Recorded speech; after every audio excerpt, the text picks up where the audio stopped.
Hello, welcome back. Today we're going to talk about natural logs and their antiderivatives. So real quickly, if we want to review the natural log function, the natural log graph right here, we know the domain is going to be from 0 to infinity. And remember, if we're talking about the natural log function, x has to be greater than 0.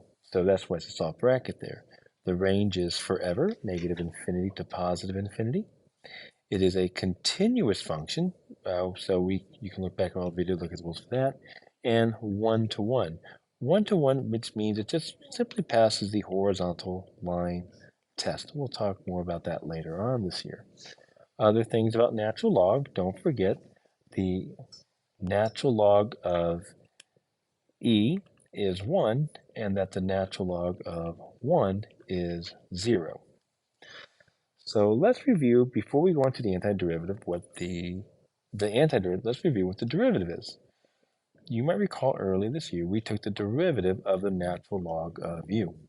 And we just said it's 1 over u times u prime. Of course, the u prime, that's our chain rule right there.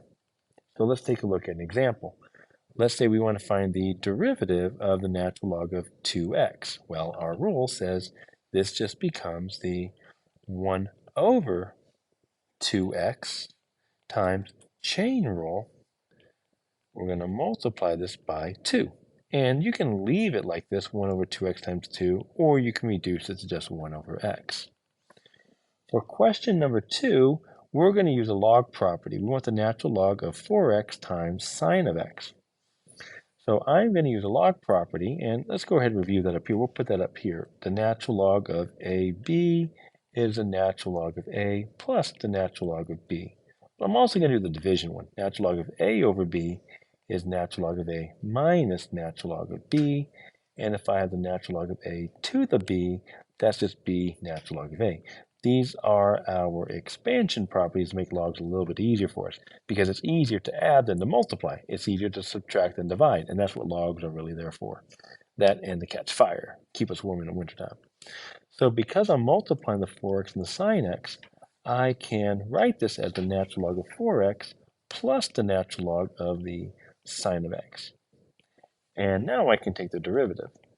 The first one, we're going to get 1 over 4x, chain rule, multiply by 4, plus over here, we're on the second one, we're going to get the natural, that's embarrassing. We get 1 over the sine of x. Be careful, chain rule, the derivative of sine of x is cosine of x. And there's our derivative. Don't simplify, just leave it alone. So let's go over the antiderivative rule for natural log. So we are going to take a look at a few different functions to kind of hopefully help us out with this. I want to take the following antiderivatives.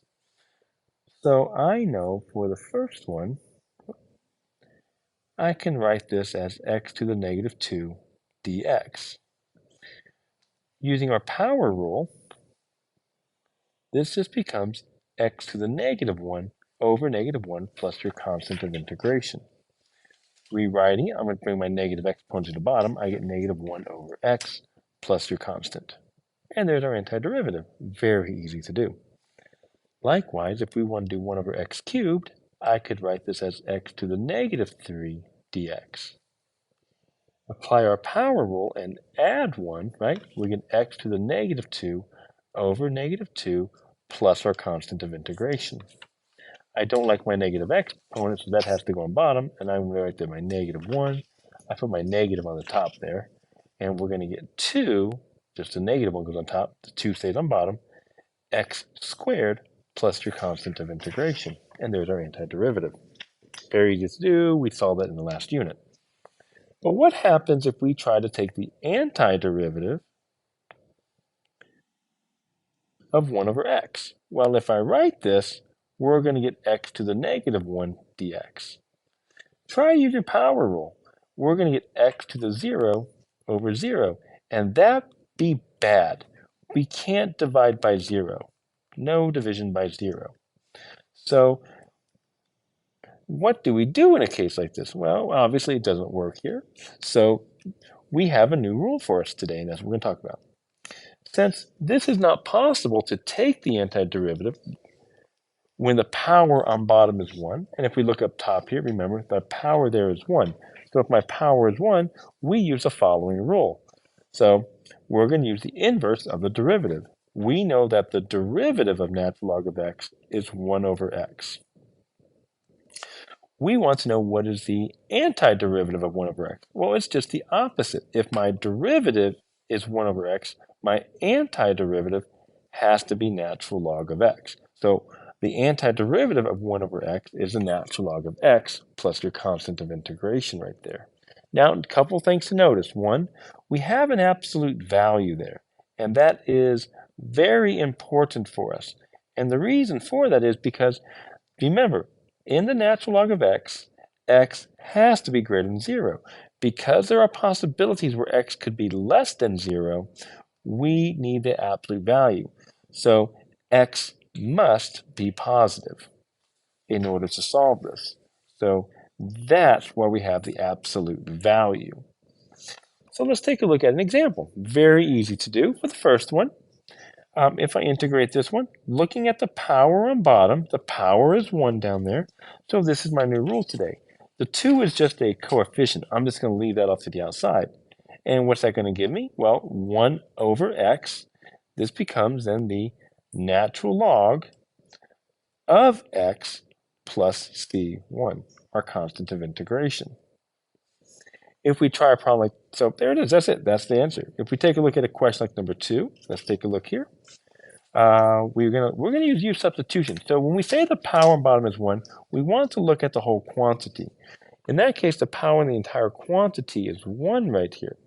So I'm going to use our U substitution, where U is 3x plus 2, our du is 3 dx, dx is du over 3. So when I rewrite this, we would get 1 over u. You can't get 1 over me, but I can get 1 over u. And we got this du over 3. The over 3, I can rewrite this. I can make this 1 over 3, 1 over times 1 over u, du. And now when I integrate it, we get 1/3. What's the antiderivative of 1 over u? That's our natural log of u plus c1. And the last thing I'm going to do, be careful, so u sub, we have to replace this.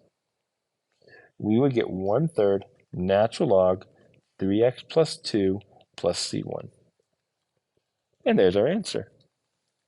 All right, go on to video number 2, and we'll take a look at a bunch more examples.